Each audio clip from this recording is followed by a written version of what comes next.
Assalamualaikum warahmatullahi wabarakatuh. Kembali lagi ke channel saya.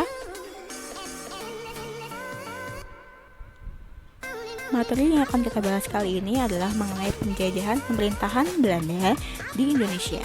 Tapi sebelum itu, kita akan membahas terlebih dahulu pemerintahan Prancis dan Inggris di Indonesia.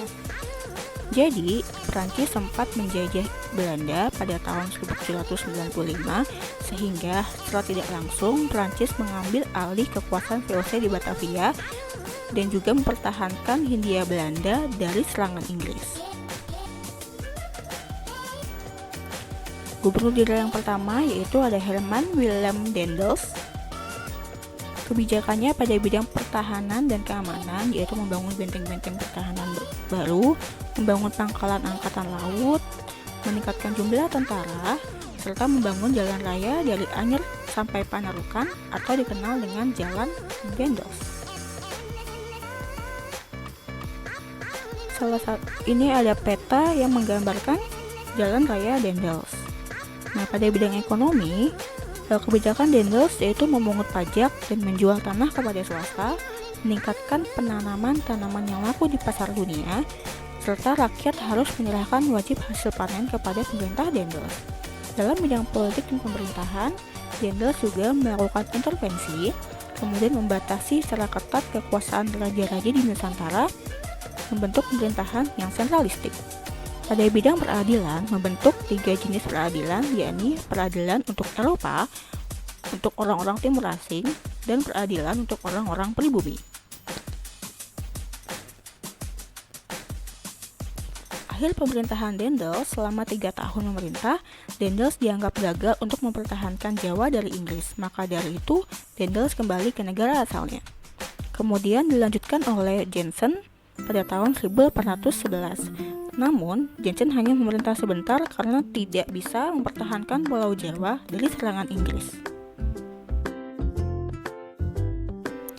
Kapitulasi Tuntang menandai penyerahan kekuasaan di Hindia Belanda dari Prancis kepada Inggris. Thomas Stamford Raffles, Gubernur Jenderal Inggris, yang ditugaskan untuk menjalankan pemerintahan di Hindia Belanda.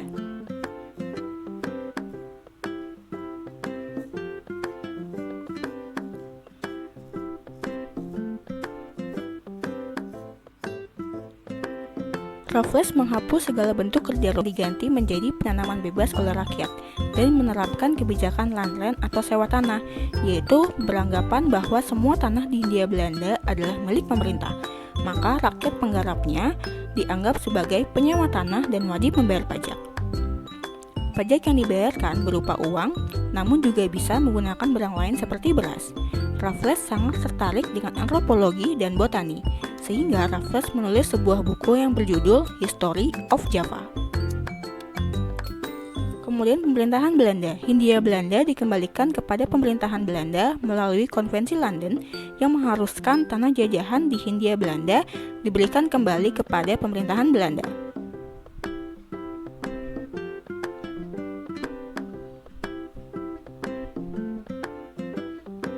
Penguasa tertinggi di Hindia Belanda dipegang oleh Gubernur Jenderal Van der Capellen. Namun kebijakannya tetap berkembang ke arah sewa tanah pada masa Raffles dengan penghapusan perang penguasa tradisional.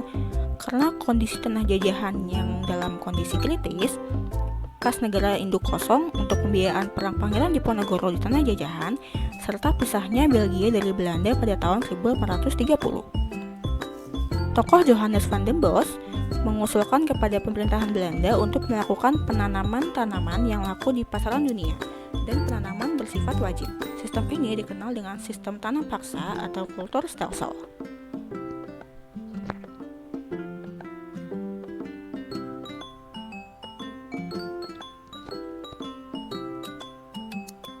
Jenis tanaman yang ditanam saat tanam paksa ada tanaman kopi, tembakau, dan tanaman nila.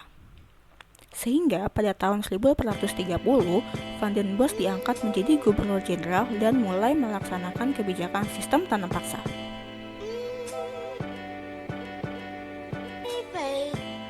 Dampak tanam paksa membawa penderitaan untuk rakyat. Banyak pekerja yang jatuh sakit bahkan meninggal. Mereka dipaksa fokus bekerja untuk tanam paksa, sehingga nasib sendiri dan keluarganya tidak terurus.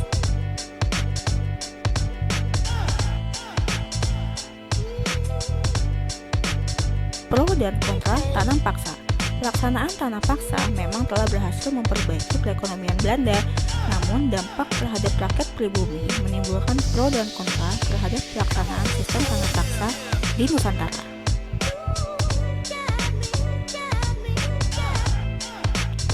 Kontra akan sistem tanam paksa berasal dari kaum liberal yang merasa kasihan terhadap penderitaan rakyat pribumi. Kaum liberal menuntut sistem pelaksanaan tanam paksa diakhiri. Hal tersebut didorong dengan adanya tulisan berjudul Max Havelaar karya Edward Dawes Dekker. Kritik keras dan penolakan terhadap tanam paksa akhirnya berangsur-angsur membuat sistem tanam paksa dihilangkan. Akhirnya, perekonomian di negeri jajahan berganti dengan sistem politik liberal yang memberikan peluang kepada swasta untuk ikut dalam mengembangkan perekonomian di tanah jajahan.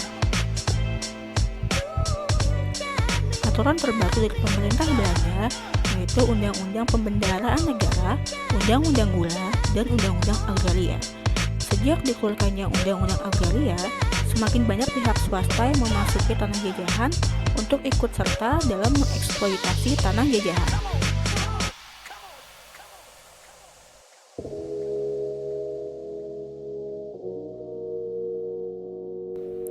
Perkembangan agama Kristen.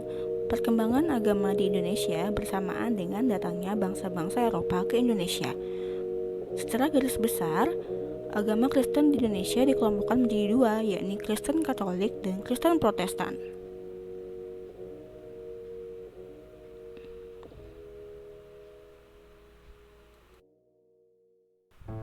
Terima kasih sudah menyaksikan video ini. Jangan lupa like, komen, dan subscribe ya. Wassalamualaikum warahmatullahi wabarakatuh.